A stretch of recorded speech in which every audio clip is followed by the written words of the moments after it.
this beautiful show on the road this Thursday, fine Thursday morning in October. I want to welcome everybody to the Reno Sparks Convention Visitors Authority this morning.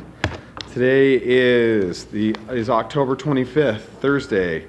This is the regular public meeting of the Board of Directors. At this time, Mr. Wood, would you lead us in the Pledge of Allegiance, sir? I pledge allegiance to the flag of the United States of America and to the republic for which it stands, one nation, under God, indivisible, with liberty and justice for all. Thank you, sir. Madam Clerk, can I have a roll call? Mr. Caroselli? Here. Mr. Dillard? Here. Mr. Lawson? Mr. Lucy? Here. Mr. Murdoch? Here. Ms. Mayor Sheeby? I'm on the phone. I'm here. Great. Mr. Sturbins? Here. Mr. Wood? Here. Mr. Wowo? Here.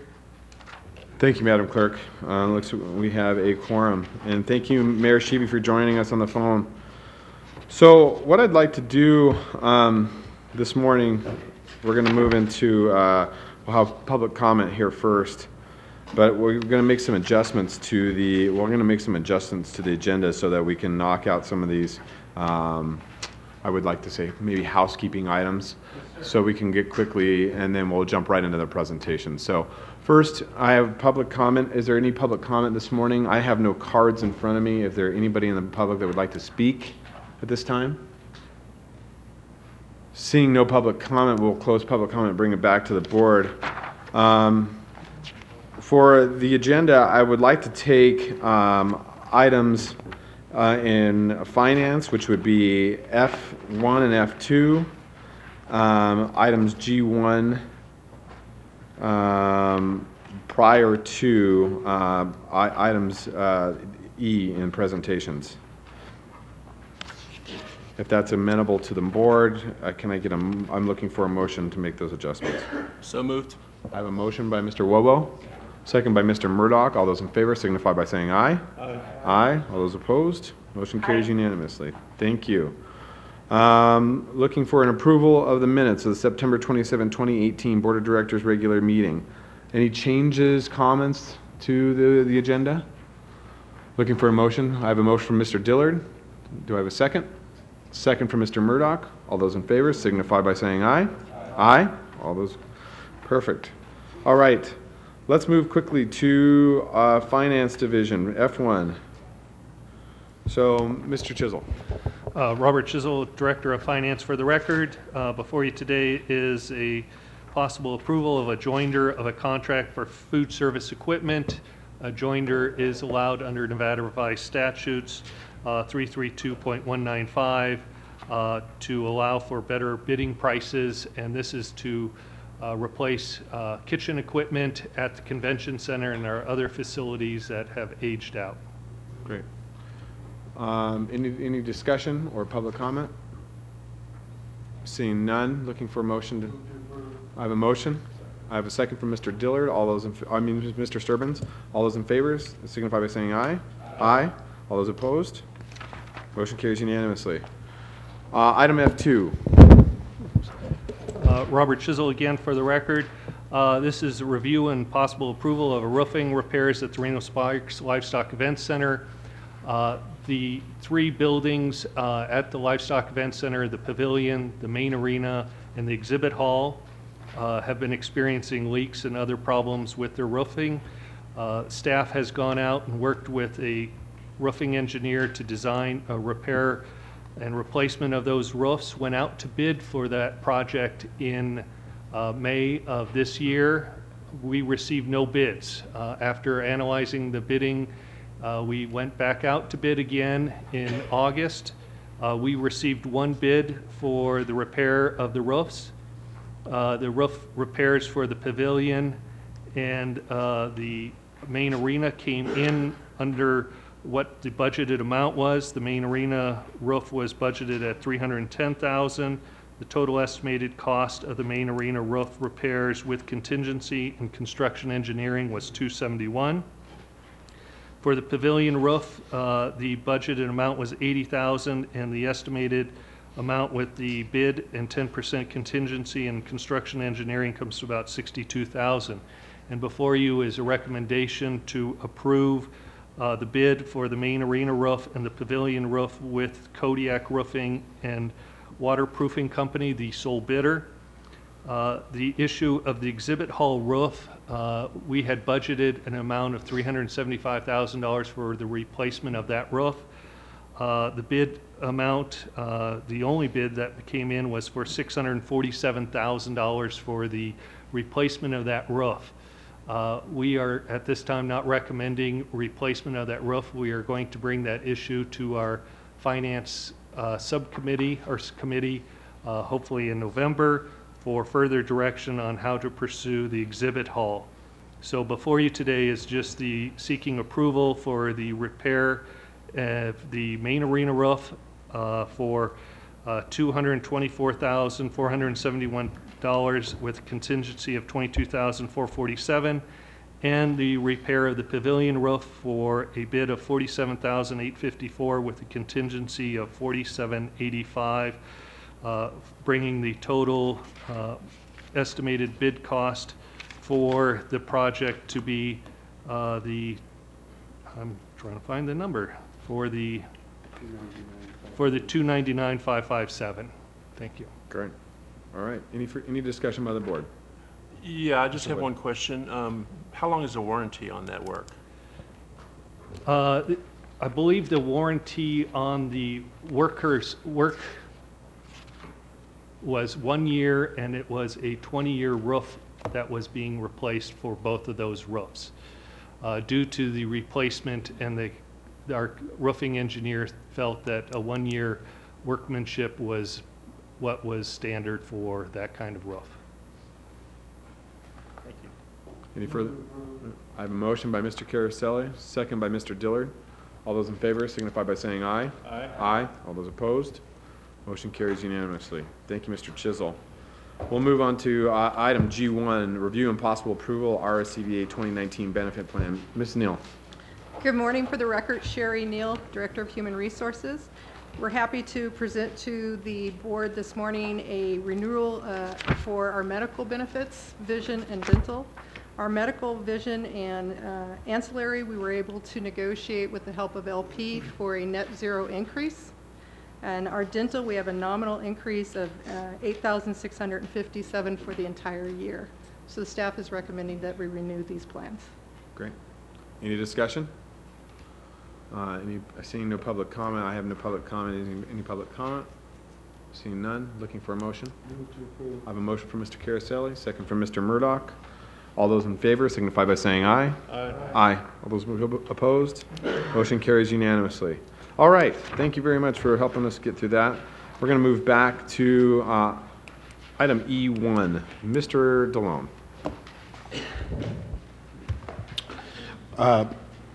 Coming from our presentation to the RSCVA board and also to the Nevada Resort Association, the RSCVA board asked for a deeper dive on some of the financials and modeling for the proposed expansion of the convention center, and it's important for the record this project's not been approved. We're still in the discussion and fact-finding stages. We have with us a special guest from Las Vegas, Mr. Guy Hobbs, the principal of Hobbs, Ong and Associates, a very respected and experienced consultancy here in Nevada, who will be presenting to you some of his findings on the proposed expansion. Mr. Hobbs, welcome. Thanks for catching an early morning flight from Las Vegas up here today. Is this where you want me? Yes, please. And I'll help you. This. Yep. That's live. And this is being televised also, just so you're aware. So watch my language. Yes. Oops. And, okay. My accordion. Hi, nice to see you guys. There we There go. we go. And just use the clicker to advance. Very good. Now that we have the audio-visual instructions behind us, thank you for having me. My name again is Guy Hobbs with Hobbs, Ong and Associates. Just by way of a little bit of background, our company has been in Nevada for 23 years. We provide financial advice and guidance mostly to municipal agencies, but largely on large-scale infrastructure projects, both public and private, in the state of Nevada. We work in the northern part of the state with Truckee Meadows Water Authority, with Washoe County, Washoe RTC, and the Flood Management Agency, among others. What we were asked to do in our review was to review the materials that had previously been provided, and I assume that you went over them in some detail, coming from the Charles Johnson report regarding the recommendations for a potential expansion. Determine the costs to fund and finance either option 3 or 5 from that report. Review sources that could possibly be used to fund or finance the project. Review economic impact materials that were provided in the Johnson report. Make some type of determination about what type of return on public investment there might be in association with the project, and also make any recommendations or observations that became apparent during our review.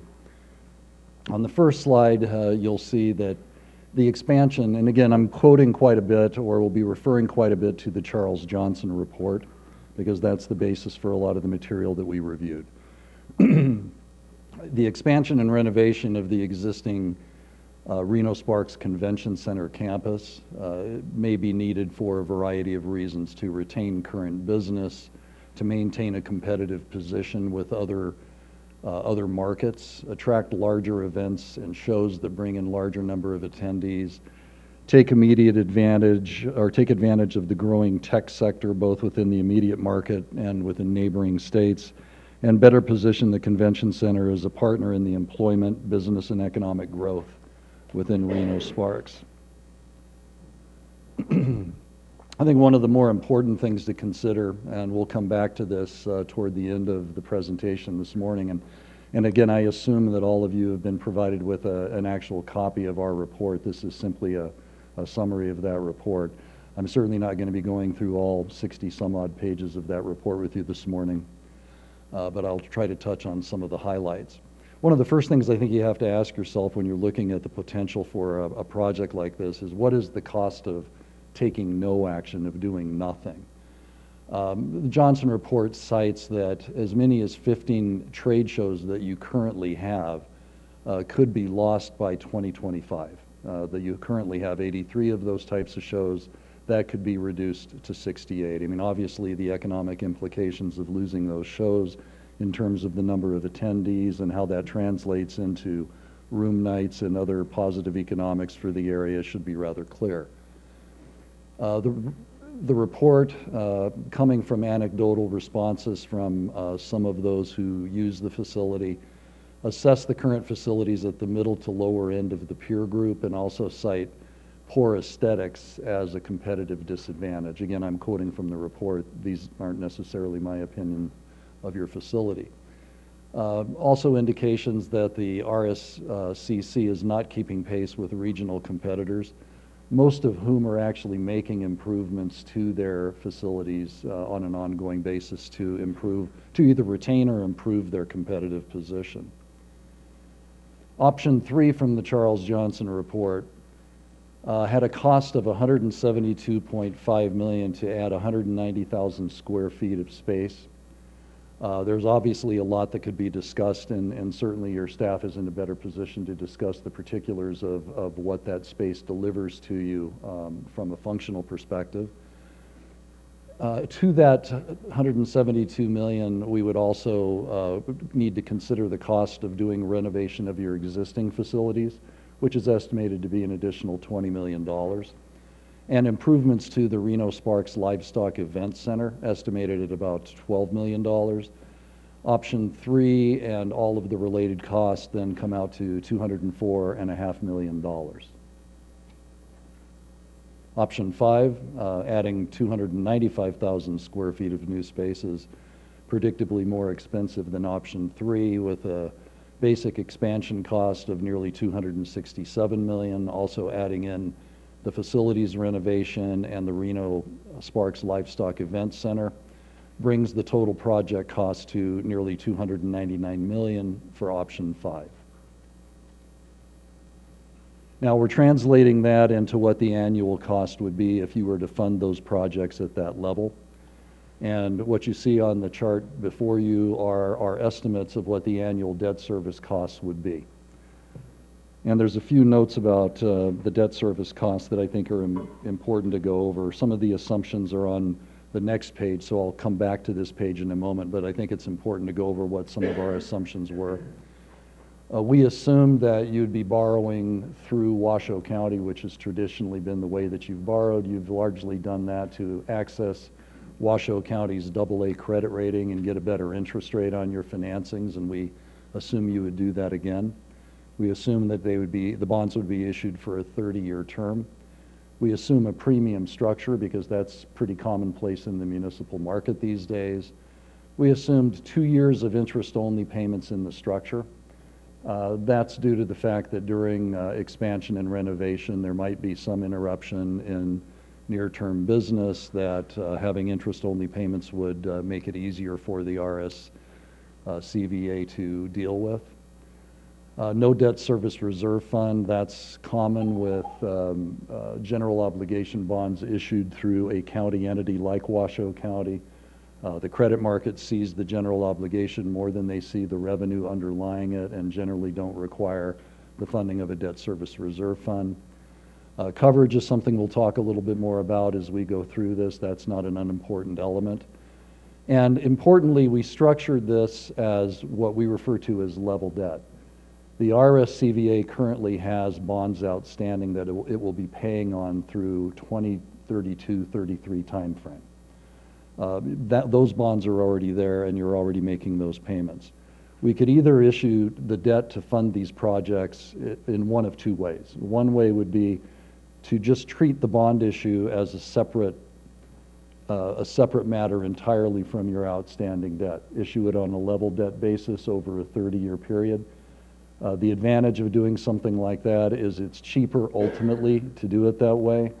The cost of interest through the repayment of the bonds is less than if you were to take and now I'm referring to the second way of doing it, take your repayment structure and wrap it around your existing debt to levelize your payments. That's pushing principal out into the future when you do that, and it makes the issuance more expensive through maturity to do that. You tend to have lower payment requirements doing it the second way, higher cost doing it the second way. So we've assumed level debt structure for purposes of giving you these illustrations today. And again, going back to these numbers, you can see that expansion option 3 would require $11 million a year just for the expansion portion. When you include the renovation and the Livestock Event Center, $13.1 million on a level debt basis is what we would assume you would need. If it's done on a wrapped basis, the number would be less than that initially. Expansion option 5, $17 million a year through 2050, the 30-year term.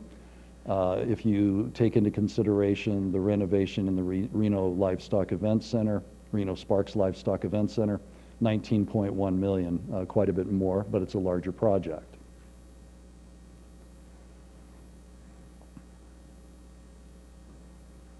Now, the bond sizing, and I know this isn't on the chart, but I think it's worth mentioning. When we size a bond issue and we estimate the debt service, as this project moves forward and becomes more refined, assuming it moves forward and becomes more refined, we would take into consideration other things like estimated interest earnings on the bond proceeds as you draw those proceeds down and earn interest on the monies as it's being expended. The use of any cash on hand to lower the amount, the par value of the bonds, if that were to come into play. Coverage that you might have in the early years that could be committed to actual pay-as-you-go spending for the project, and a number of other things could affect these numbers downward. And I mention that again because I know we're looking at fairly large numbers that seem rather daunting. But again, as they're refined, there are things that could be done to move those numbers downward a bit as part of the normal financial planning we would go through. The next part of what we were asked to do is evaluate certain revenue sources or funding approaches and to determine whether or not they were a good fit with this particular project. We looked at redevelopment agencies, you're familiar with those up here, tax increment districts, special improvement or assessment districts, governmental services fee, which is a fancy name for the rental car tax up here, transient lodging tax, which is essentially room tax, whether it's applied on a fixed or variable basis, whether you have the normal room tax that's a function of the ADR or a fixed surcharge that's a function of nights occupied. Airport charges and parking fees were also evaluated. That's probably half of the thickness of the report that you have is going through each of those. So jumping to we'll jump in a moment to the conclusion that we came to, but the criteria that we used in going through each of those revenue sources is listed on the slide that's before you at this time. Is there revenue sufficiency? Is it a good credit quality? Is the revenue predictable or stable? Ease of administration is not an unimportant factor in these matters. Politics obviously enters all of these equations, project nexus, fairness, and other applicable factors. These are generally the criteria that we look at when we're viewing potential revenue sources. Of the funding methodologies and revenue sources that we examined, the source that seemed to have the highest degree of nexus, sufficiency, equity, credit quality, and ease of administration would be the use of either room tax or occupancy surcharges. Now, if we take the room tax and convert it into the rate that would be necessary to fund the debt service that we viewed earlier, that's what I'm showing on this particular chart. Option 3 with renovation and the Reno Sparks Livestock Events Center would require about a 3.4% tax rate. Option 5 with renovation and Reno Sparks Livestock Events Center would require a room tax rate of just under 5%. And again, this is based on level debt service, and this doesn't consider coverage requirements. Now I'm going to get into a little bit of an esoteric area with you with regard to coverage. Coverage is oftentimes required by the credit markets if you're pledging a revenue. It's also oftentimes, if you're issuing through another entity like Washoe County, it could be required by the county itself. Reno Sparks Convention and Visitors Authority has 2 coverages that it needs to be attentive to. One of them is a 150% coverage, which means the revenue, the room tax revenue, has to equal 150% of what's required to pay the debt service in any given year. That's a covenant. And you also, again, have a cooperative agreement with Washoe County that requires a 200% or 2 times coverage. So twice the amount of room tax revenue would be needed to be projected to be generated as would be needed to actually pay the debt service. Did I say that in a way that makes any sort of sense? Okay. So this next chart I'm going to show you are these same room tax rates with consideration of that coverage requirement. And where you're going to see most of the changes really within the option 5 categories. 2.85% for option 3 expansion only is identical to what we had on the prior page. The 3.4 for option 3 with renovation and the Livestock Events Center jumped to 3.75, but you can see I have an asterisk next to that one because I believe that through structuring and through some of the other means that I mentioned earlier, we could keep that at a 3.4% rate. Option 5, because of the coverage requirements, become quite a bit more expensive in terms of tax rates necessary to service the debt. Any questions about this up to this point? Next slide, if you were looking at this from a room surcharge perspective, these are the surcharges that would be needed. Option 3 with renovation and RSLEC, $3.32 per occupied night if you're just viewing the first class hotel rooms or the roughly 15,400 hotel rooms that are a part of the core. On the far right column, that's if it was extended to all 22,000 plus hotel rooms and other nightly lodging options that exist within the market. Option 5 with renovation in Reno Sparks Livestock Event Center, $4.84 a night, down to $3.29 if it's extended to all 22,000 plus lodging alternatives that exist. And you note on the bottom that I've made reference to coverage again. If coverage is now included and we recompute these rates to comply with the coverage, again, a majority of the change occurs on the option 5 estimates that we're showing. With option 3, I believe that we could keep those at the prior rates through structuring and other modifications. This is essentially to give you an illustration of the order of magnitude. And again, through refinement, a lot could be done to change these numbers and moderate them a bit. Now we're getting into the area of economic impacts. And so, Phil, I would ask at this point if there's any questions about the tax elements of this. I'd certainly be happy to take those, or just wait for questions until the end of the presentation. Mr. Chairman? Okay, thank you very much. Per the Johnson report, the estimated economic impacts of the project I've summarized here. They're quite a bit more extensively drawn out in the Johnson report. But attendance, the 5-year average between 2013 and 17, about 329,000 attendees. If option 3 were to be built, according to the Johnson report, that number would jump to around 560,000 attendees, jumping again to 596,000 attendees for option 5. Attendee days, going left to right again, the 5-year average is about 657,500, roughly doubling under option 3, and you see that there's still incremental gain for option 5 going to 1.39 million. Room nights, currently at 75,505 on the 5-year average. The Johnson estimates are that the room nights would jump to over 162,000 with those amenities being added to your campus, and to nearly 192,000 if the option 5 route were chosen.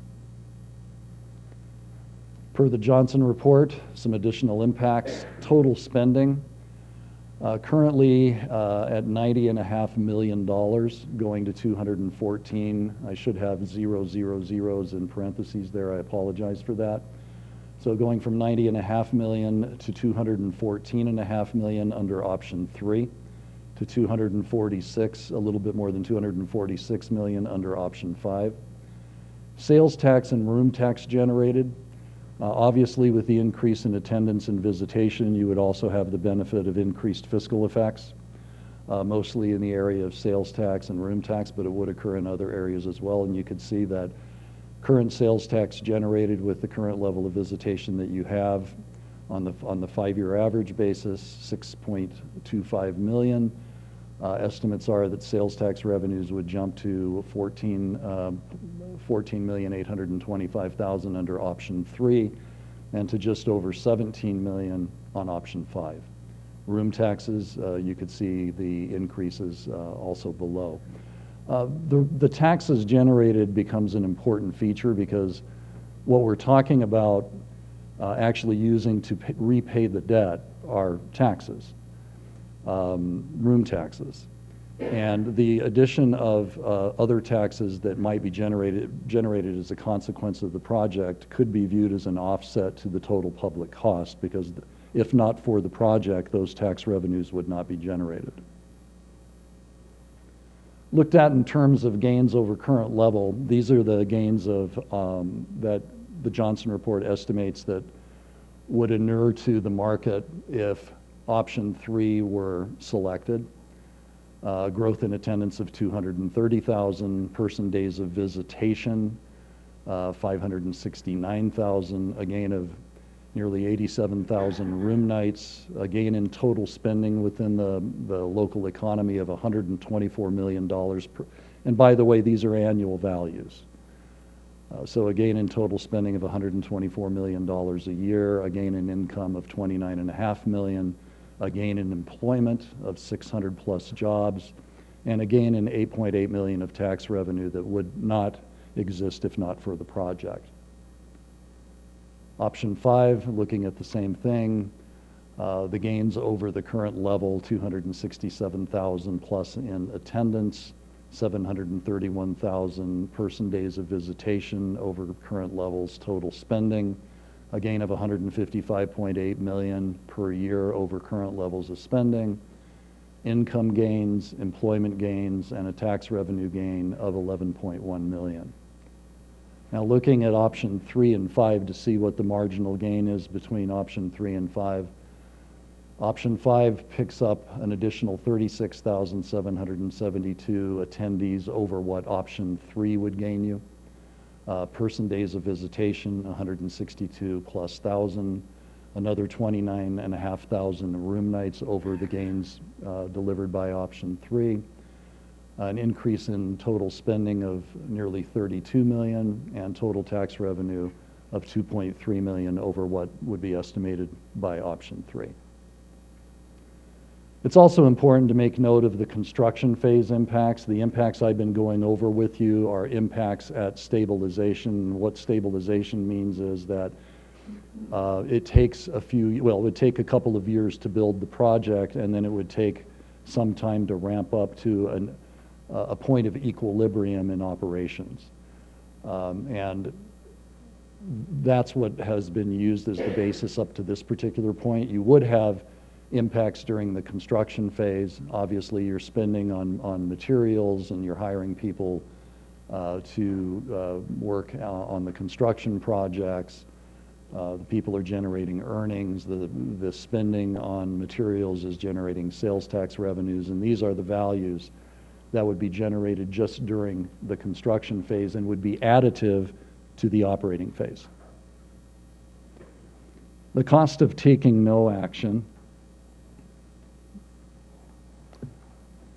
Per the Johnson report, again, we touched on this at the very beginning of the report, a reduction in attendees from the 5-year average of nearly 73,000. That represents a loss of show content in the RSCC campus, reduction in attendee days of 126,000, and a reduction in room nights of 16,154. Again, these are annualized values based on stabilization. I think it's also important to mention about the cost of taking no action. The no action scenario excludes negative impacts from both the loss of income and spending from lost business and the opportunity cost of the gains that might be made that we've gone over earlier from pursuing option 3 or 5 or some variation of those options. Those gains would not materialize. And as a part of the cost of no action, I think those would have to be considered also as opportunity cost.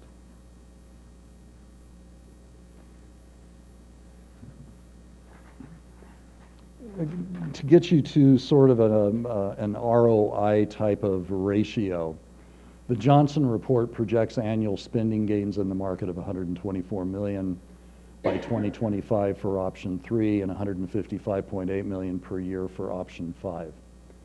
The annual public cost of the debt over a 30-year term, as you saw earlier, is projected to be somewhere in the $13.1 to $14.5 million range for option 3. Why the range? Because of that pesky coverage issue that we were talking about a bit earlier. I think the 13.1 is a valid number to use here, but just to be consistent with the coverage requirement discussion we had.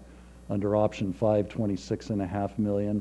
So if you compared 13.1 million to 124 million in annual spending for option 3, you would get a multiplier of 8.6 times. So in other words, for each public dollar spent, a return in spending in the local economy of $8.60, up to $9.50 if the coverage were adhered to. Under option 5, the multiplier drops down to 5.9 times for each dollar spent. Each public dollar spent, a return in local spending of $5.90. Now, I mentioned to you earlier the importance of the tax revenue projections that would that would inure to the various agencies that receive those tax revenues because of the project. If we netted those out of the public cost and recomputed the multipliers, option 3 moves to 22 to 29% times each dollar of public money spent on the project, and option 5 moves to 10.1 times. And even if the public spending projections by Johnson were to be cut in half, the return on public dollars invested annually as measured against annual gains in spending would still be in the 4.5 to 1 ratio for option 3 and a nearly 3 to 1 ratio for option 5. And the good news is this is my last slide. And just some observations, and having gone through the Johnson material, having done some of our own research, having had the opportunity to have significant interaction with your staff, ask questions of Charles Johnson as we reviewed that report. Our recommendations would be that the RSCVA and its partners fully evaluate and understand the cost of taking no action. That could be quite significant.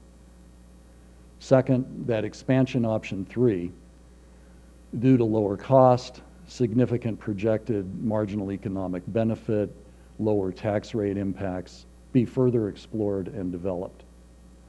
It would appear that option 5, again, this is just an outsider's opinion looking at the tax rate impacts in particular, option 5 may be a far more difficult reach than option 3.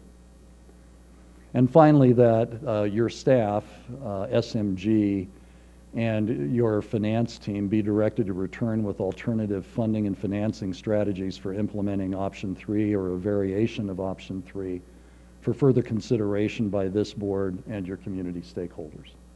And with that, Mr. Chairman, that concludes my presentation. Thank you, Mr. Hobbs. Any questions for Mr. Hobbs in regards to his report? Mr. Wobo. Yeah, first and foremost, thank you, Mr. Hobbs. That's a thorough report by you and your team. Just a couple of quick questions, and I'll try to keep it short as possible here. When looking at the economic impact of both Project 3 and 5, does that include the potential impact from the Reno Sparks Livestock Event Center? Was that included in there? Those numbers come from the Charles Johnson report, and I don't believe that they projected the Reno Livestock Event Center economic impact, so those would be additive to the numbers that I've used. Okay. Yeah, and he's correct in that statement that these numbers that you'll see throughout these reports do not include any additional benefit out of the Livestock Event Center. Okay, perfect. And so then the next question would be, looking at like some of the surcharges and some of the taxes, some of that route that we may end up having to go down, is that throughout the 30-year bond period that we would have to implement those taxes, or would there be a potential increase? Would there be some influx based on like the increase in room nights or whatever that may be? That's a very good question, and obviously the tax rates associated with paying any kind of debt are hugely important, and we clearly understand that. We took a very simple view of it initially, that those tax rates would be in effect for 30 years until the bonds were retired. However, a number of things could potentially happen. The coverage that we mentioned earlier, that coverage is something that still comes in as revenue. That coverage could be retained and potentially used to, by way of example, defease some outstanding debt in future years, thereby cutting off some of the repayment period. If that were to happen, it could shorten the repayment period. Perfect. Yeah, that was kind of what I was hoping to hear. Just because if we're looking to expand it, and that's a potential increase in room nights, and I was hoping that at some point that those tax dollars would start to be recuperated faster and quicker, and being able to pay it off sooner than the 30-year bond period. And then the last question is really around: are we taking a similar approach to what Las Vegas did with the Raiders Stadium? Like, because I know they did some. I'm not too privy on the exact process they went, but a lot of it was put onto the visitors, right, and not the residents. And so, looking at the taxes and the surcharges, is that similar to what we would be taking the approach of doing? It's to answer your question, I think that's a very good one as well. And most of the last 3 years of my life were spent on that project, so I have I got the right guy in the some room. familiarity with that. Yes, for both the Las Vegas Convention and Visitors Authority expansion and the stadium project, both were 100% reliant upon a new component of room tax. In their case, it's a variable room tax. You have both fixed and variable here in this market. That had a coverage of 150 on it. The 150 was county imposed. Again, we talked about coverage earlier of up to 200 or 2 times instead of a 150. That is something that you could certainly have some dialogue with Washoe County about, whether it needs to be at that level or not. It simply adds cost on the tax side, which I know there's a lot of sensitivity about. But yes, it's very similar, and much like we're talking about here, or assuming you might do here, those bonds were issued through Clark County to use Clark County's AA+, AA1 credit rating. Thank you. You got it. Any other questions? Mr. Dillard. Again, also wanted to say thank you for the hard work and the presentation. Very good information this morning. I do have a couple of questions. As I'm understanding it, and I wasn't very good at math, so that's why I need a little help here, but it would appear that we have significant increase in room nights, correct? Both option 3 and option 5. I will go ahead and backtrack to those. Did I already go past them? So here's option 3. Okay. So we have 87,000 incremental room nights as a result of the expansion. I don't recall off the top of my head what, if you look at the top tier hotels in the city, what our occupancy rates are currently running, but they're running pretty high. Or has there been work done to calculate what this would potentially take the occupancy of those places to? Another way to ask it is, do we have the supply to meet the demand in this scenario? Well, we did not do that part of the analysis. A colleague that is working on another element of this project, I know, has conducted some analysis in that area, and I had that very conversation with him about whether or not the projections in room night could be absorbed by the supply that you have. The indications, and of course this is now anecdotal to you, but the indications were that yes, there is that capacity. Now, of course, part of that answer would lie in the timing. There are certain times that you're fully occupied and certain times that you have lower occupancy. So I would put that caveat on it, but that is something that I at least asked. Similar to your curiosity, I had that. Yeah, and along those same lines, I mean, we obviously are very seasonal, right? In certain months of the year, we wouldn't need that. And is that any potential displacement of what's already existing been taken into consideration? Again, not in reading the Johnson analysis and not by us, but I think that would be an important thing for you all to have additional dialogue about. The timing of the additional shows, I think, would speak to that quite a bit. You would have more desirable points in time to level out your occupancy, and certainly you would be, I think, incentivized to go after shows that occurred during otherwise lower periods of occupancy. Yeah, okay, fantastic. And second question, if I could, please. You mentioned early on that, oh, it's right there, we would see an incremental 8.8 million in tax revenue under option 3. And I think you said early that the debt service for option 3 is somewhere around 11 million. If you look at the debt service on a fully loaded basis and included the renovation in the Livestock Event Center, 13.1 million. So where the delta of the 4 and change, where does that come from then? Not to take us down a rabbit hole. The tax revenue that would be generated would not be, only a very, very small portion of that would inure to the RSCVA. The sales tax, for example, that goes to the state, to the county, and to the cities, and to other units of government. It doesn't go to the RSCVA. So it occurs from a public standpoint, those revenues occur, but they don't inure to the benefit of RSCVA. And the same thing, and that's the lion's share of that 8.8 million would be coming from sales tax. The portion of the room tax that would be generated above and beyond what you're generating now would come back to the RSCVA because they are a recipient of room tax revenues. Asking it another way, so does this generate enough revenue to cover the required debt payments? It does not. It's only an offset from a public revenue standpoint, not from an RSCVA standpoint, and the specific revenues that RSCVA has to pay its debt.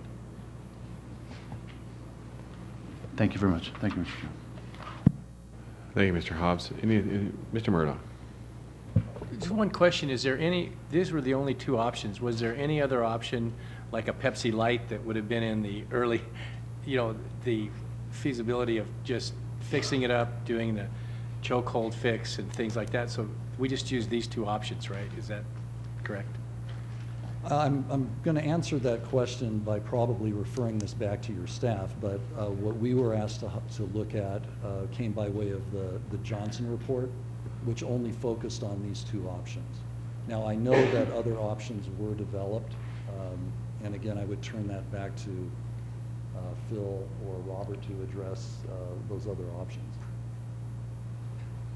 Rick, the architect's representative is here. I'll ask Yeah, Brian just Tennyson to address that question. Yeah, Brian? just address it. I think it'd be good to hear it.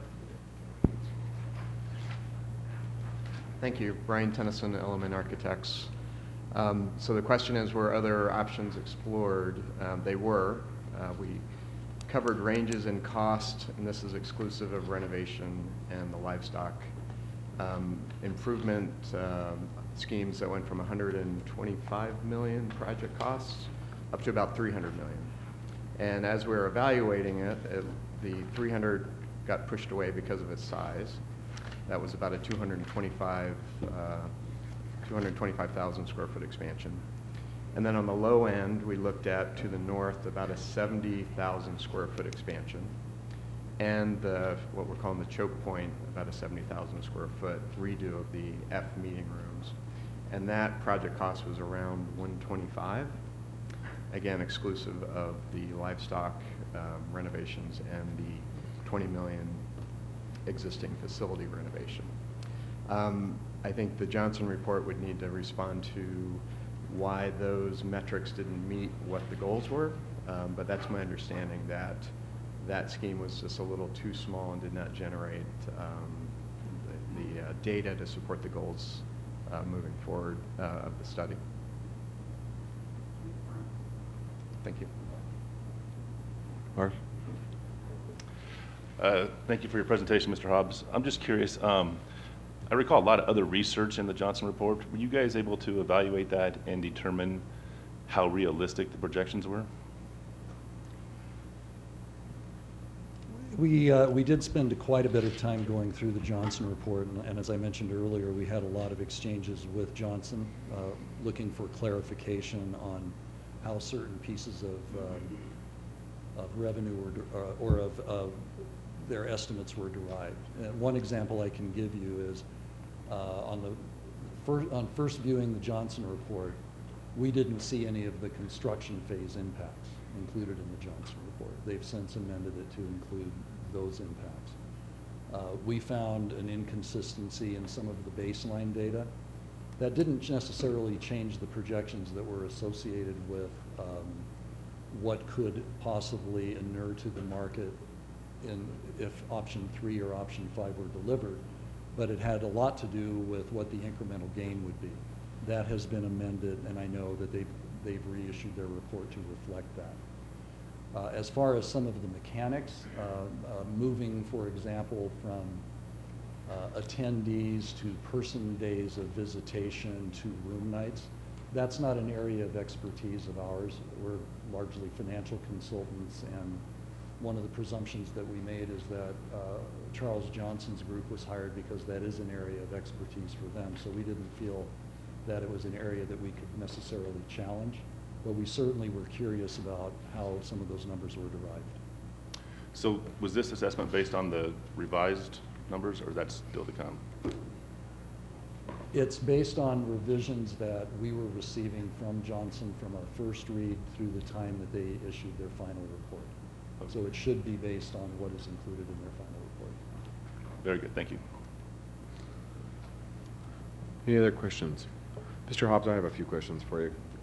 Could you move to your no action cost slide that you have towards the end? Yeah, thank you. You know, with this, so based upon this, do you feel right now that based upon your report and the Johnson report that we're kind of at the apex of opportunity based upon your assessment of the Johnson's report, that any non-action from here forward could be cost detrimental to the area? Mr. Chairman, I would absolutely say that. And in fact, my first recommendation to you was that there be a full understanding and appreciation of the cost of no action. That obviously is a community decision to make, but I certainly would have a difficult time foreseeing facilities that are looked at by some of your potential the folks who would book your facilities for shows, if their attitudes are diminishing aesthetics, deteriorating competitive position, those kinds of things, I certainly don't see any of that getting any better. I mean, even if your operator, SMG, were to completely optimize the use of your building, you would still be optimizing the use of your building that's viewed as too small for some shows and not of the quality necessary to retain other shows. And I think some of your salespeople are already getting those indications from some shows that might be prone to move in future years. So I certainly see nothing positive coming from a no-action scenario. And you spoke to the issue of timing, and based upon the bond markets currently, you feel that timing is probably key because can you talk to a little bit of the financing side of that in regards to your decision based around that? Sure. I mean, this is one of those things that I think that we all think about when we're looking at the paper in the morning and we're looking at what the market did yesterday and we're trying to make future decisions about finances. Where are interest rates going to be a year from now, 2 years from now, 5 years from now? If there's significant uptick in municipal borrowing rates, this project's going to become more expensive for you to do. Now, that same thing would also apply to materials. You know, you have a lot of materials that are subject to volatile pricing over time that would go into a project like this. From a bond market standpoint, the rates that we're currently getting, particularly with the AA credit like Washoe County has, which is a testament to Washoe County's financial position to be awarded such a high investment grade credit rating. The rates that you would get in today's market, while I can't necessarily quote them for you off the top of my head, are enviable if you look at that over a 20 or 30 year period of time. This is not a bad time to issue debt. Okay, great. Any further questions? Just one more. My apologies. This is more towards staff, I guess. Do we know what our current debt service payments are yearly and what our total debt looks like today? Robert Chisel, for the record, we have about $9.5 million of debt payments, and that's flat through 2032 because our 2011s are wrapped around the capital appreciation bonds. And so we have about $95 million outstanding at this time. When does our contract expire with the Reno Livestock Event Center? When do we? When is that up? Probably never. I think it's in another 19 years, Vic.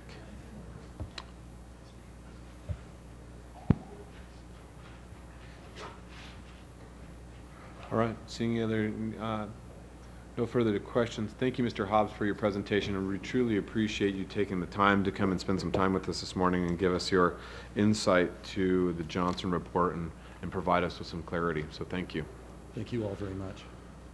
This is an information-only item, so we can continue if there are any discussions that would like to be had, any comments like to be made, or we can, if not, I can turn it back over to Mr. DeLone and we can move forward. Okay, seeing none, Mr. DeLone. Thank you, Mr. Chairman. We also have two esteemed guests with us today from SMG. Greg Karen, the Executive Vice President from their corporate office in Philadelphia, and also the Regional Vice President, John Adams, based in Denver, who's responsible for our 4 facilities here in Reno and Sparks. And they will be giving a presentation today on a variety of subjects, including what is happening on the national landscape of the convention industry in the United States from their perspective, what is happening regionally here in the West, and some other data that you might find useful. And Mr. Karen, you're all set to go. Mr. DeLone, thanks very much. Mr. Chairman, thank you. And I'll ask you to indulge me with my voice. If you've heard me speak before, this is something that's more for a comic strip, I think, than a board presentation. But if you'll indulge me, I'm going to plow right through it. Last time we were here, of course, we were voted on and our contract has moved forward. And that literally seems like a lifetime ago, but I think it was really just about 4 or 5 months ago that we got started on the ground here. So to Mr. DeLone's point, we've really divided this presentation into sort of 3 sections that John's going to help me out with, and his voice will be a lot better. We really do want to take a look at the first 120 days. I mean, so much has happened since then, but I think this board deserves to sort of hear an update of from a company standpoint, where we believe we are, and hopefully you would agree and give us some input as well. And then look at the construction landscape, look at the both national a little bit, but even more so the Western region landscape of construction in our industry. What does that look like for renovations, expansions, what projects are coming onto market right now, and what things are on the horizon. And then to bring that back to look at some of our own case studies, venues in our own portfolio in recent years that have spent money on either expansion, renovation, or some combination of the two. And as I'll say in coming on after Mr. Hobbs, we are not financial analysts, we're not consultants, we're not feasibility study, we're just operators, we're just building guys. So we're going to try and look at it from a true practical perspective as we talk through these topics. So first of all, one of the buzzwords you may have heard me say, those that were in our presentation when we presented to your subcommittee and to this board, there's an expression I use which is promises made and promises kept. And one of the major promises we make as a company is the availability of resources and the understanding of deadlines and what's on the horizon for the business itself on a day-to-day basis and on the horizon from an industry standpoint. So we had 2 major charges coming in here. One was, of course, I liken it to sort of being airlifted onto an aircraft carrier, and here you've got 4 aircraft carriers.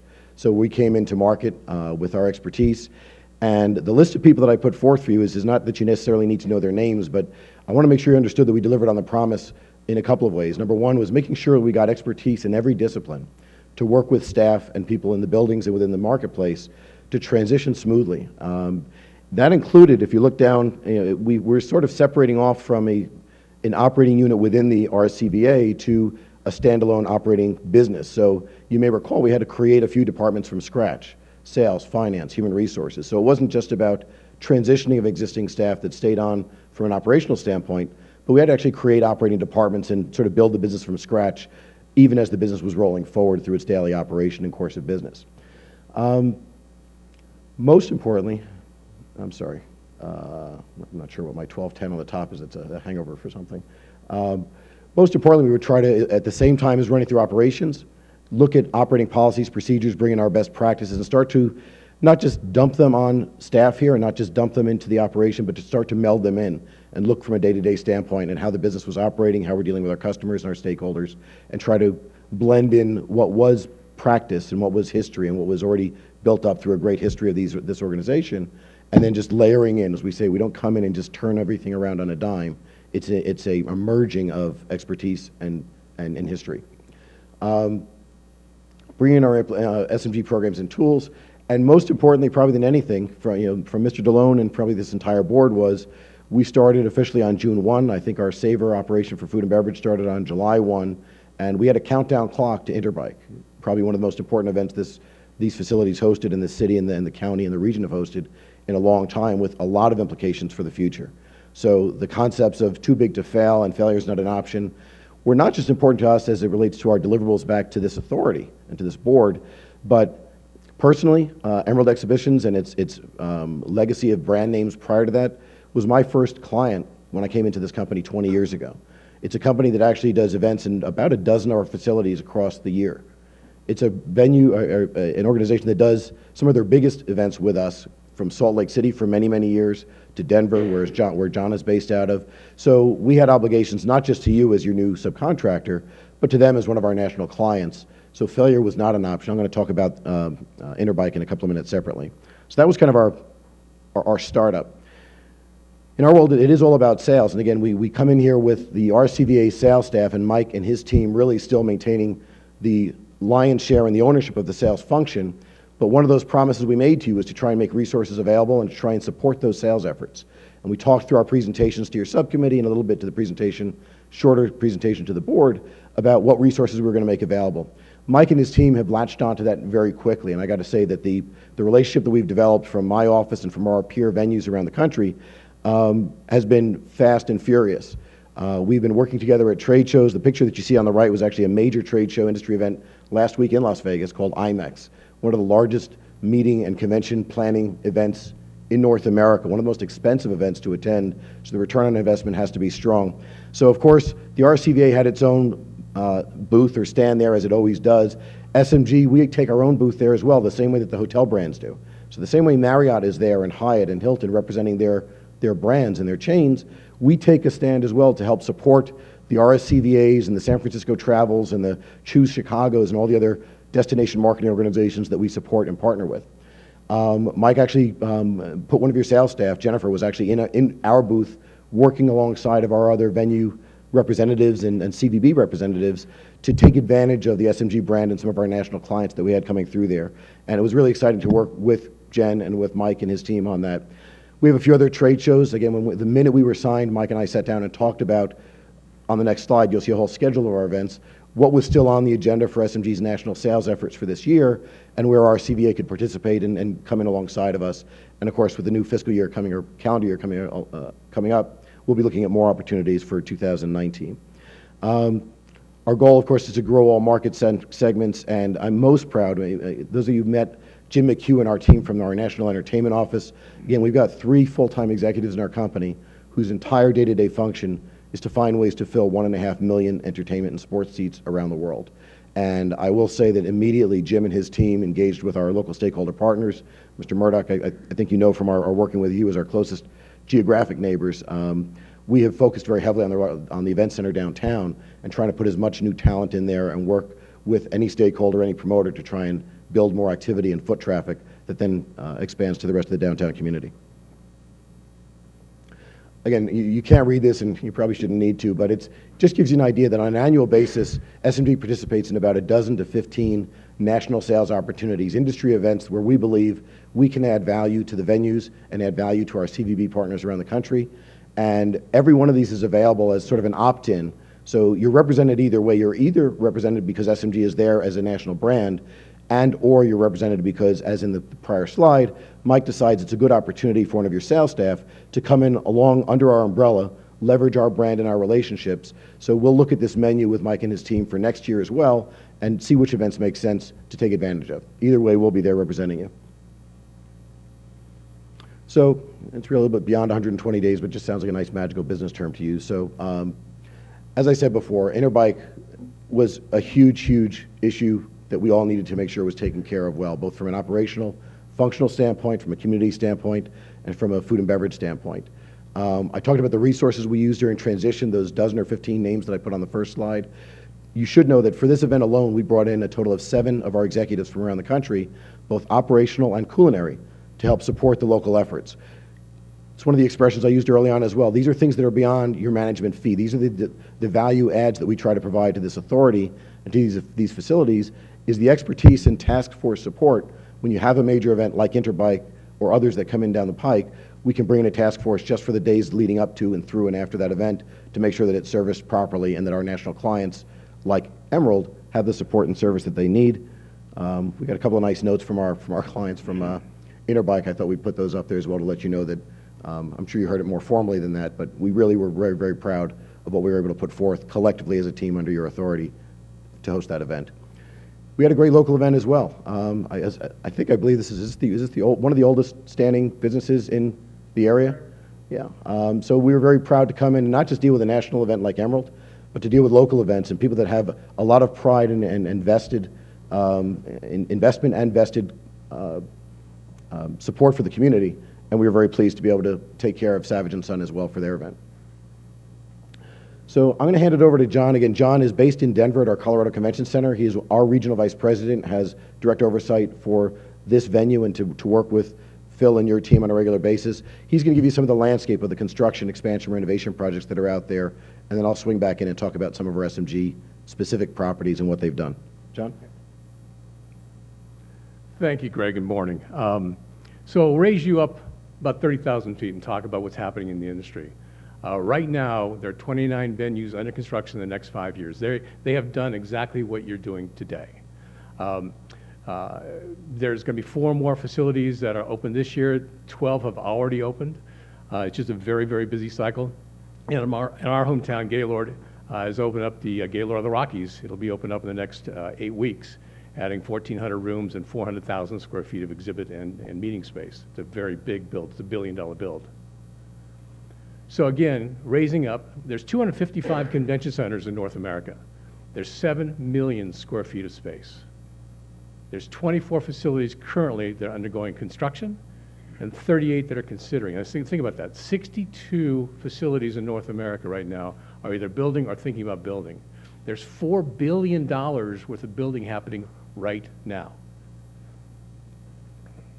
What that construction that's under construction today is going to do is exhibit space is going to expand by 2.7 million square feet. 1.9 of that is from existing venues expanding. 879,000 is from new venue construction, which is significant. Meeting space added is 1.7 overall, 1 million square feet from existing buildings expanding, and 686,000 from new build. And then finally, 763,000 square feet of multi-purpose space, flex space. That's the new buzzword in the industry. Big ballrooms that can convert down into many, many different meeting rooms. So in 2018, 2019, the project has been completed. Kentucky, Arlington, Miami just opened up. Big build there. Gaylord in Grapevine, Texas. Gaylord in Denver. Moscone is just completing. They'll be open up Q1 of 19. They did a $550 million expansion. Actually, it's a renovation. They took their existing space, opened up some walls, and just created more exhibit space and more multi-purpose space. 2020-21, Tulsa has an expansion. It's actually a renovation. Memphis is the same thing. They're calling it expansion. It's actually a renovation. Oklahoma City, it's a brand new build, 200,000 square feet of exhibit space just south of the city, connected to a 600-room Omni Hotel. Both are brand new builds. Both are in construction now. Powell Convention Center, Infinite Energy, Charlotte, I'm sure they're preparing for the RNC. Gaylord and Kissimmee, Lexington, and Javits. Javits been in construction for a while. Part of their expansion construction has a lot of back-of-house space, but there's new trade show space as well. 22, 23, these are the big ones. Washington State, Seattle's been struggling trying to get their project going. It's up and going now. It's $1.5 billion. New build, it's across, it's not connected, but it's going to be a brand new facility. Colorado Convention Center, my home, we're adding an 80,000 square foot multi-purpose ballroom on top of our roof, on top of our parking garage, actually. It's 250,000 gross square feet with kitchen, back-of-house space. There'll be an outdoor patio, an indoor terrace. It'll be a spectacular view from 80 feet in the air. Las Vegas Convention Center, again, over $1 billion, adding over 1.5 million square feet there. And Greater Fort Lauderdale and Broward County. A lot of activity out there. So specifically, let's get down a little lower. LA. LA's got a $500 million proposal. The Anschutz Corporation has said to the city, we're going to expand your facility with $500 million, add 350,000 square feet, and you'll have a total of 1.2 million. San Francisco, we just talked about that, $5.5 million expansion renovation. San Diego's going to be a major competitor for all of us if it ever gets its funding. They've been struggling for years and years trying to get voter approval. and they didn't make the last last November ballot, so they're going to have to wait now, it looks till 2020 to raise their lodger's tax. Sacramento, $240 million expansion renovation. It's more of a renovation than an expansion. Seattle, we just talked about that. Denver, $255 million expansion, or excuse me, new build ballroom. Las Vegas, almost $1 billion build for 1.4 million square feet. Tulsa is more of a renovation. Oklahoma City is a new build. A lot of activity out there for our customers to choose from, specifically in your competitive market. But they all had one thing in common. They all had a strong brand promise. They had a strong alliance of hospitality and business partners. They had significant arrivals and departures at their airport, strong technology calling and base, solid committable room blocks from the hoteliers. They had flexible facilities, multiple configurations within the existing or new facilities, competitive rates within their competitive set, and the destination appeal. I'm sure you've all heard of the 6-8-10 rule. 6 hours at the show, 8 hours in your bed, and 10 hours out and about. And that's the destination piece. And that's the piece I think that once they come to Reno and they see what's here, they really will take advantage of it. Now let's talk about some specifics with some of our things we've been doing it with SMG. Thanks, John. We actually went out to 4 of our most recent projects that we were engaged in as the ongoing operators, and of course engaged heavily in the planning and managing through construction, whether it's renovation, expansion, whatever, and really wanted to give you some true case studies. I'm not going to dig too deeply into this, but I think these are good case studies for you all to think about and walk away, and maybe even at your strategic planning session we could even dig a little bit more into them, because I think they're illustrative of where your conversation is and maybe where it needs to be.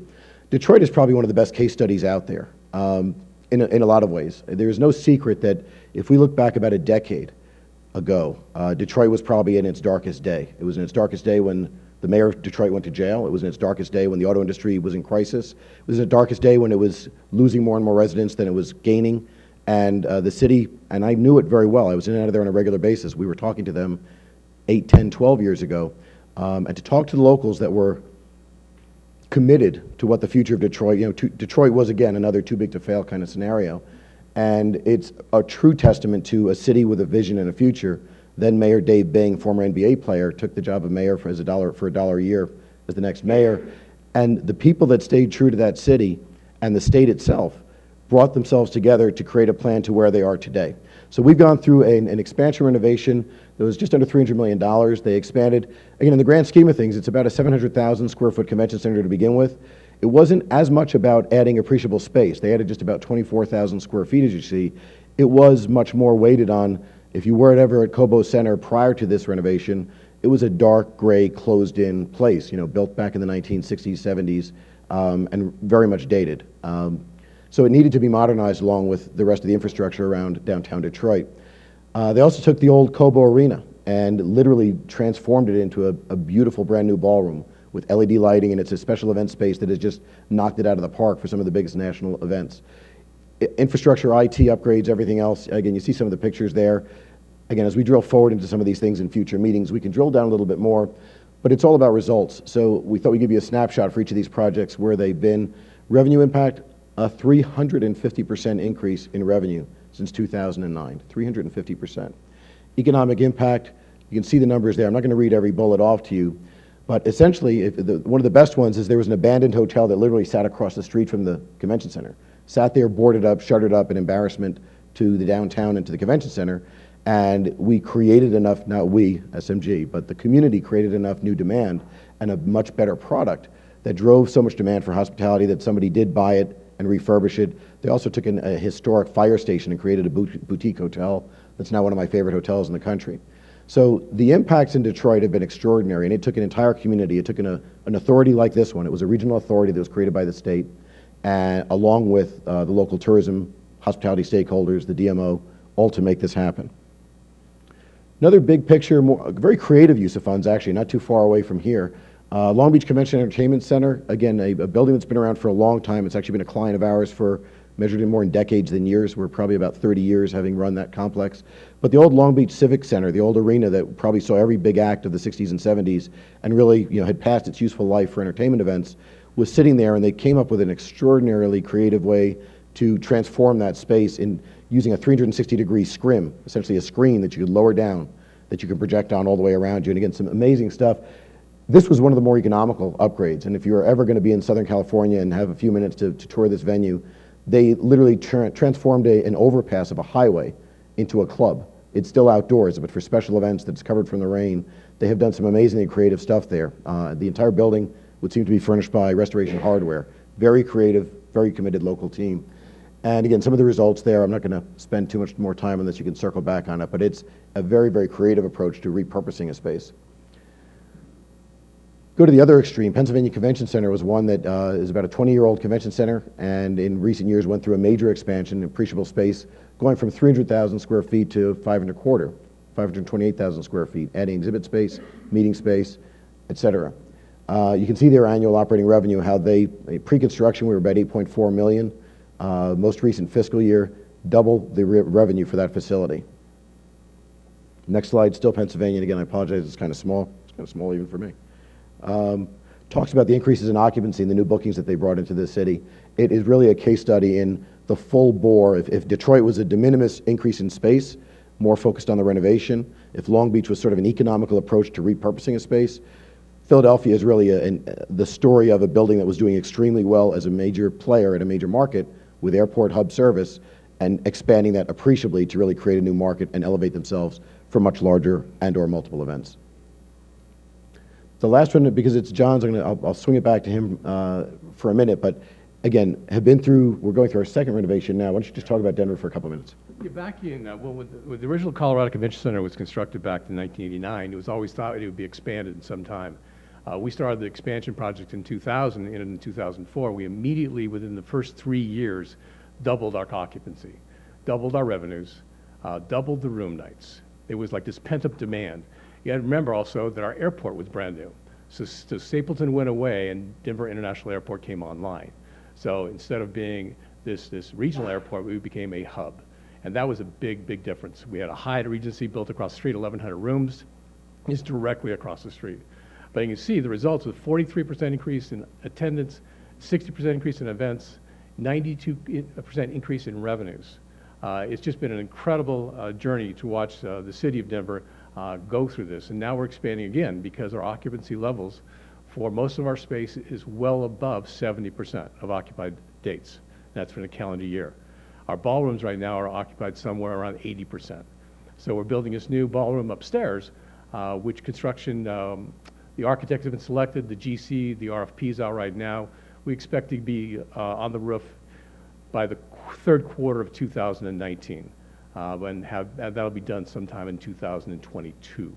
But that'll relieve some of that. And that's what the building will look like once construction is done. We're just adding it on top of the roof. We're staying with the stylized roof line, the blades. So to somebody who's never been to Denver before, you'll never know that that's an expansion on top. The neat thing about this is we're taking advantage of our region. We're taking advantage of the open air quality of life in Denver. So there's a 50,000 square foot outdoor terrace that overlooks the Front Range. And it'll be a tremendous build. So we're very excited for that.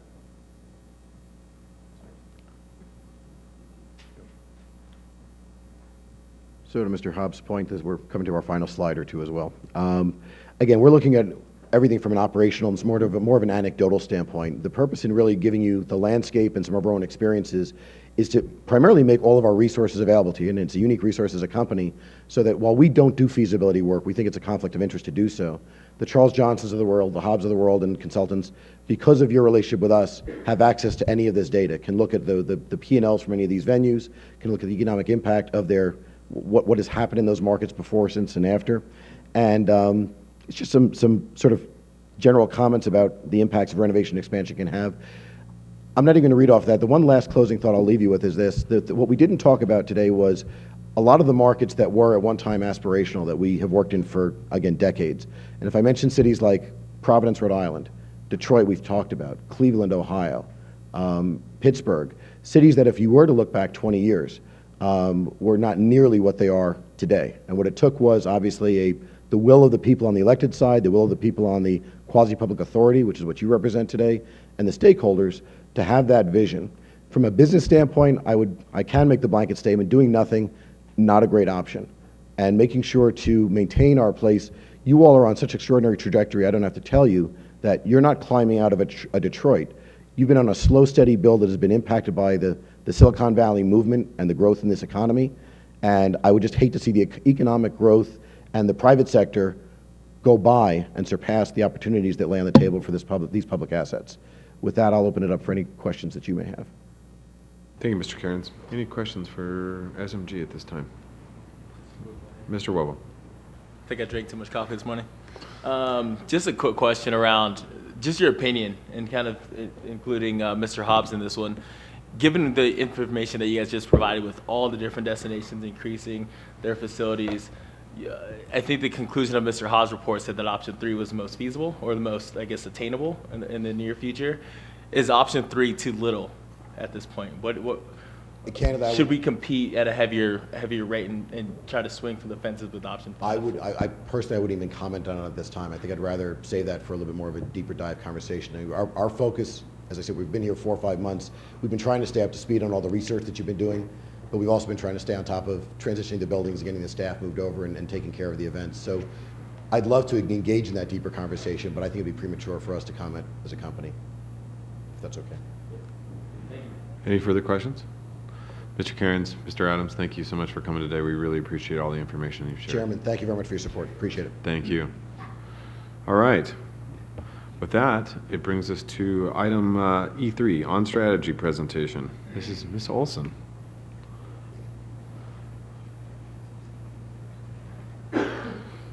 Ms. Olson's going to be briefing us on the upcoming RSCVA board retreat and kind of get some input, I'm assuming, from us in regards to how that future meeting is going to work. Yep, good morning, Erica Olson for the record. Maybe I'm on? Yes, okay. Awesome, I just want to take maybe 2 or 3 minutes to brief you all out on how we'll be spending our time at the December 6th board retreat. Based on your input, and I did hear from all the board members in advance, so thank you for that, either verbally or also via email, in terms of what you want to spend time on, what will be most effective, and what we need to be thinking about and preparing for as it relates to the strategic conversations and updating the strat plan and thinking about the next 3 to 5 years. So the purpose of our time right now is just to make sure that we walk into the 6th with our heads in the right space. Our intention is to spend 20% on presentation and 80% on conversation. So to do that, that means a little bit of prep in advance. So today is just getting a bit of a heads up about that. So let's make sure we're walking into the right place on the 6th. So the meeting will be at the Convention Center. Breakfast at 8, hard start at 8:30, working through lunch, wrapping up around 1 o'clock. It does take the place of that December standard board meeting, correct? In conjunction. Thank you. In conjunction. Attendees, you can see the list up there as well. We mentioned the SMG team will be there, as well as we're putting out invitations to key community leaders that you would expect as well. I'll move through this and then I'll take questions. We heard from you where you want to spend your time. These are the general big topics. What is missing up there, and I apologize for that, is, of course, not only talking about the RSCC, but also the Livestock Center as well, RSLEC. So that'll be covered. What's happening from a downtown perspective, what's the role of the RSCVA, thinking about the Chinese market was on people's mind, thinking about the marketing spend, potentially increasing the dollars, leisure, opening a new market, making sure we're staying competitive, and then certainly thinking about the next 3 to 5 years and what that's starting to look like. So that kind of leads us to the specific outcomes and decision points we'll be heading towards, as well as the next slide is the specific agenda. But I think what matters really is we have an active plan. We've been working that plan. It's great. We are not going to end this plan and then start a whole nother one. We're going to have a rolling plan. So this plan takes us currently through FY20. This process will kick us out of year, so we'll add a year and think about what 21, 22 starts to look like. So we have a rolling plan as opposed to fixed, which is much more agile and more practical, quite frankly. So that's part of the conversation. The other part of the conversation is certainly, and that's what the second bullet point there is we need the board's direction on investment levels between sales, marketing, and facilities. So there are specific choices that we're looking to hear from the board on in terms of where the investment and where the resources are allocated. Super important. And then a deeper dive, of course, on the convention center and the CapEx requirements for the RSLEC. So those will be specific deep dive topics. So here's our agenda. I think most of you have been briefed out on this. What matters on here is not the specific time blocks, but rather where we're going to be spending what emphasis is where. We'll certainly start off with kind of a recap of making sure we're all clear about the core purpose. Pretty straightforward in that regard. Let's do a quick briefing on the dynamics, what's going on with the current state, what we're thinking about from an economic perspective. Robert's going to brief us out on what the financial forecast is looking like so we understand what resources and dollars we have to work with. And then we'll dig into a facilities deep dive, specifically hearing from SMG, and then digging into where we want to go with the convention center and the livestock event center. That'll be a pretty important conversation. And then we'll jump into marketing, air service downtown, and then sales, setting sales goals and tourism sales as well. That will wrap up with a review of, based on that conversation, where are we dialing up or dialing down our investments based on the board's direction from the previous conversations. So, really quickly, the ask of all of you coming into that meeting is to have read and be briefed out on the plan itself. So we have the updated executive summary. It's only 16 pages, not too long. The corporate scorecard is just that one page. How do we end last year? We have the market benchmarks, which are worth just taking a minute with, and we'll have the updated 5-year financial forecast. So we'll be delivering all that physically to you all in the next couple of weeks. And then knowing we're going to be asking for your direction on, are we still heading in the right direction? Does the vision still reflect where we're headed? The roadmap, it articulates what the priorities are, what changes might we want to see there. From the goals and targets perspective, what do we want to dial up or dial down? And then based on that, how do we want to allocate our resources from an investment perspective? So those are the specific decision points we'll be driving towards. And I've referenced the pages there, so when you get your binder, we'll have this on top as well, so you know which pages to dig into to help kind of prep what your thoughts are in relation to those questions. And that's all I have. Great, Mrs. Olson. Thank you so much. Are there any comments from the board members in regards to the strategic retreat, anything that we missed, anything anybody would like to add? Everybody feels pretty comfortable with that? Mr. Dillard.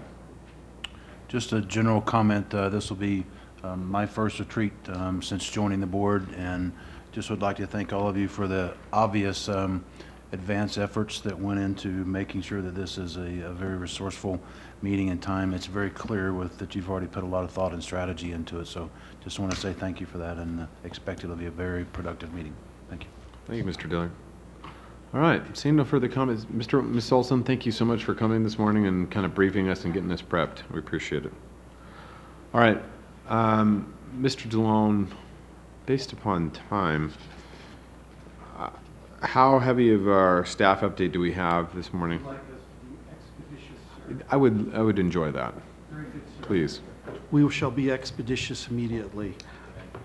So as I think one thing just as it's on the horizon with Safari Club International's room pickup, so far we still have 3 months to go and a lot of room nights yet to acquire. But as it stands this week, it's excellent. It's over 12,000 room nights of bookings, and the headquarters hotel has reported that they are full, and the next hotel in line has reported that they are very nearly full. And I would like to thank all the hoteliers here for stepping up and providing the marketing ploy of stay Sunday night free, because what that has helped us do is drive more departures to Monday. And we all know that Sunday is the big choke point for the requirement of air seats. And as of right now, 25% of all attendees to the convention are staying over Sunday and departing on Monday. So we've looked historically to see what that number's been, and historically it's only been around 14%. So there are hundreds of people staying over and taking advantage of the Sunday free or highly discounted room offers that the principal hotels have offered, and that's not only a help to our community with the air service, but also a great benefit to the SCI membership. So we expect them to have a gangbusters convention here on January 9th. Why don't we go ahead and report on the scorecard? Real quick, you don't even have to look at it. Visitor volume for the month of August was down 6.7%, but we had a huge $13 increase in ADR of $129. Total revenue was slightly flat at 1%. And we're only in the second month of fiscal year, so it's certainly trending the same way August is, but we expect better numbers coming forward. Again, in the essence of time, from the sales perspective, we had a very strong August, exceeding goal by just under 5,000 room nights. September was off significantly for the quarter. We're down 12,000 room nights heading into October. Currently, October sits at 58% of the goal, but that being said, we have several significant groups that we are confident they'll turn by the end of the month that'll put us on pace for the first 4 months of the fiscal year. And real quickly on the tourism channels, August year-to-date room nights reported were 1,300 room nights ahead of last August, so that's a positive note. And year-to-date room nights, we're running about 2,400 room nights behind last August. Couple of little anomalies, but I think they'll catch up as the year goes on the receptive operator and motor coach sector. Thank you. Ms. Isaac, do you have anything to report on marketing? Mr. Chisel? In your packet is the interim financials. We are within budget. Always like to hear that. Man, not spending any extra dollars. That's a good thing. All right. Seeing any further, just any questions or discussion that anybody would like to have in regards to the RSCVA staff update? Mr. Yeah, Wowo. just a quick question. Seriously, follow-up. no more I comments. know, right? I know. Just a quick question from last month with Interbike ADR and room nights. Were we able to get the audited numbers on those yet? I don't believe we have the finished audit yet. I know that the company that Interbike Emerald had hired was in town and was meeting with all the hotels, but as of today, no, we don't have the finished audit. Thank you. Thank you. Any further questions? All right.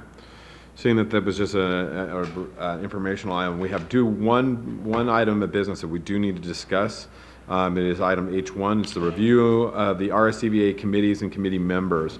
So with that, I will have Ms. Rezak take us into this item to talk about our committees. Good morning. We currently have a committee for personnel, finance, facilities, marketing, and legislative. This action item was to have the board discuss what committees they should have and what the subject matter of those committees should be moving forward. In addition to that, we should also think about open meeting law, obviously. All of these committees will be subject to that open meeting law, and that also governs how many people will be on each committee. With conversations with Mr. Kennedy, we would recommend you have to have less than a quorum so that you do not have a board quorum at any committee. So that is 4 or less. You can comprise a committee of 3. However, then you have an issue if you ever have 2 board members, you would have a quorum. So our recommendation would be to have 4 members for each committee on whatever committees you determine to have. Finally, the other policy point that we would like you to address is how to schedule those committee meetings. Basically, each committee may have different objectives, and so we would recommend that the board put in a policy in place that the chairman of each committee makes a determination as to how those committee meetings will be scheduled, whether or not they are on a consistent basis, quarterly or however that committee chair determines, or on an as-needed basis in discussions with staff. And with that, I will turn it back to the chair with any questions. Thank you, Ms. Rezak. You know, this is the discussion that we've had. In prior years, we kind of decided that we would bring this every issue in front of the entire board, and that has seemed to be sometimes a little bit challenging in regards to certain issues. So I think many of board members have expressed interest, and I see a benefit as well that we bring back our committees. And in previous years, the formations have been that we've had 4 committees that have stand by themselves. We've had a personnel and finance committee, a marketing committee, a facilities committee, and a legislative committee, comprised of 4 board members that sat on each one of those committees. However, based upon some of the discussions and kind of how we've been operating here at the RSCVA, and now that we're a smaller board of 9 members, it makes it difficult for all of us to serve, and it would be a significant time commitment from the remainder of the board to participate. My suggestion to this board would be that we comprise a new formation of just 3 committees.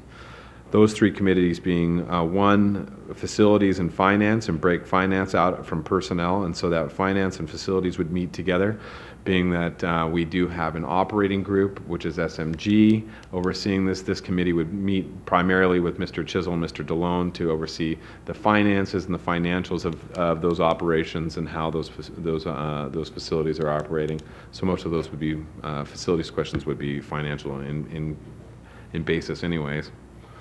2, the second committee would be sales and marketing, headed up with staff members, Mr. Larragetta and Mrs. Cunningham, to discuss any branding issues, sales issues, future, and then finally an executive legislative, which would be kind of where personnel would follow into. Legislative is something that just obviously comes every 2 years. It's not something that we have consistently. It's a short-term basis.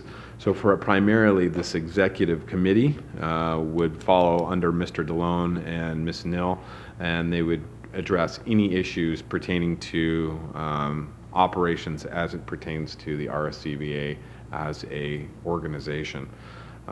And would provide, and also during legislative time, insight to how this board would operate within a legislative capacity.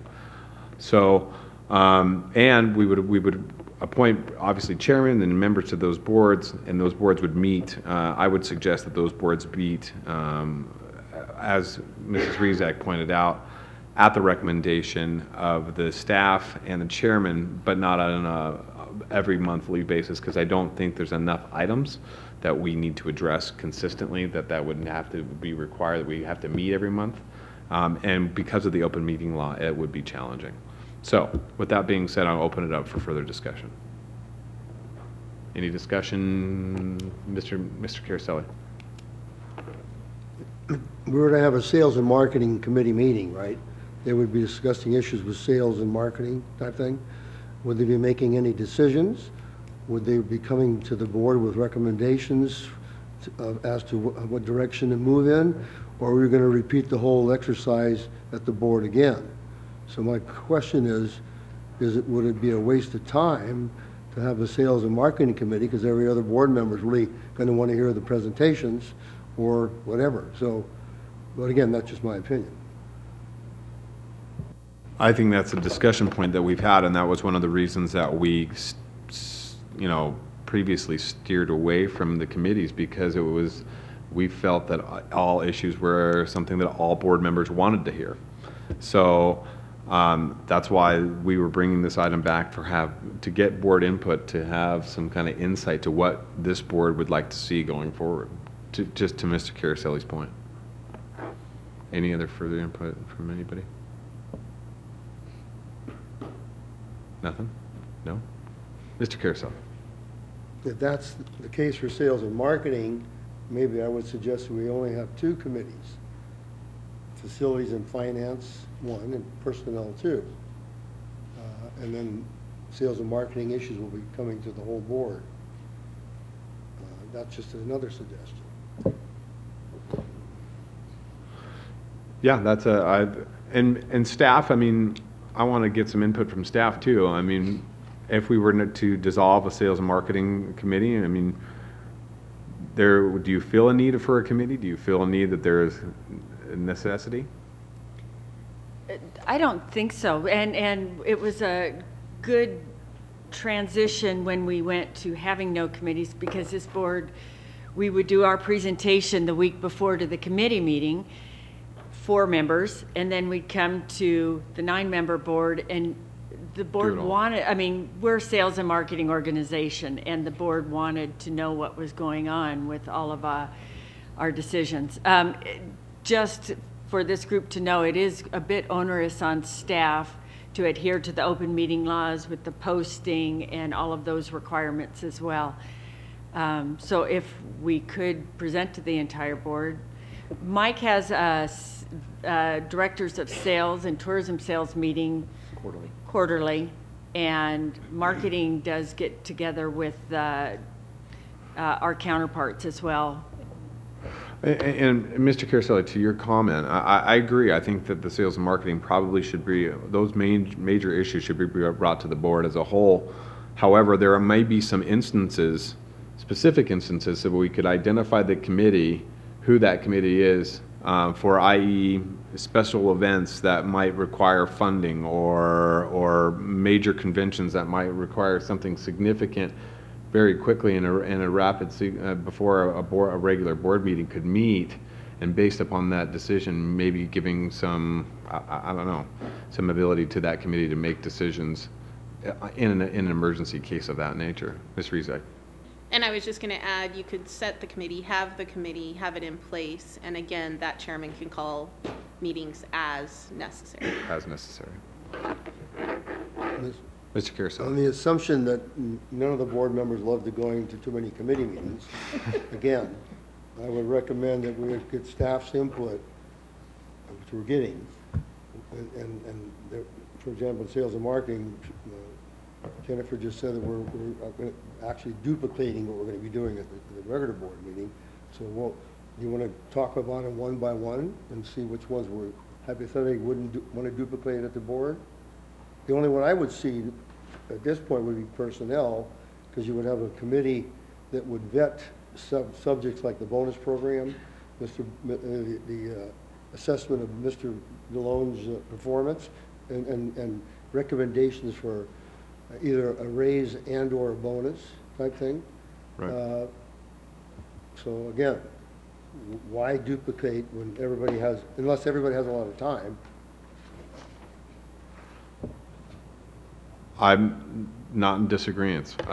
This is what was brought forward by staff, and these were the recommended boards. So at this time, if we feel that there is no necessary need, or there's no need for the sales and marketing committee, then I don't want to replicate or make a redundant effort for anything that we're doing. So if that's I mean, let's go through this. We'll do it one at a time. What is the board's pleasure in regards to a facilities and finance committee that would meet at the discretion of a chair and staff member required? Does that seem fine? Yeah. Can I get a motion to establish a facilities and finance board subcommittee or committee? So moved. I have a motion. I have a second. All those in favor of the motion signify by saying aye. Aye. All those opposed? Motion carries unanimously. Sales and marketing. Is there any desire to have a sales and marketing committee? Or would this board choose to see all items come at, so I would look at any motion or any formation or discussion. I would support Mr. Caraselli's comments. I think it's very important for the entire board to hear, basically the core business of this organization. Okay. All right.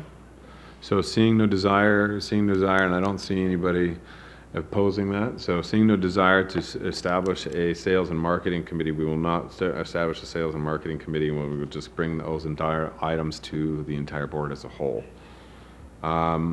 Next we have, finally would be personnel and legislative, or what I've kind of retitled as executive. Is there a desire to have an executive/legislative board? I'd like to make the motion. I have a motion to establish an executive legislative committee. Do I have a second? I have a second by Mr. Wood. All those in favor signify by saying aye. Aye. All those opposed?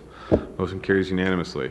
All right, we will have those two committees. We will establish the chairs and we will get members. I will solicit all of the board to participate. Yes. Can we also just have action on the policy part to make sure that we are in line with the chair of each committee will have the ability to set when their committee meets with input from staff? Yes, yes. So I have a policy change. Mr. Carey, motion. Second by Mr. Sturbins. All those in favor signify by saying aye. Aye. Motion carries unanimously. Okay, so we will solicit that and get that taken care of. Thank you very much for that. We are on to our final public board member comments. Is there any comments by any board members for future items? Seeing none, I have public comment. Do we have anybody for public comment? Going once, twice, sold, gone. Okay, no public comment. We are adjourned. Thanks very much.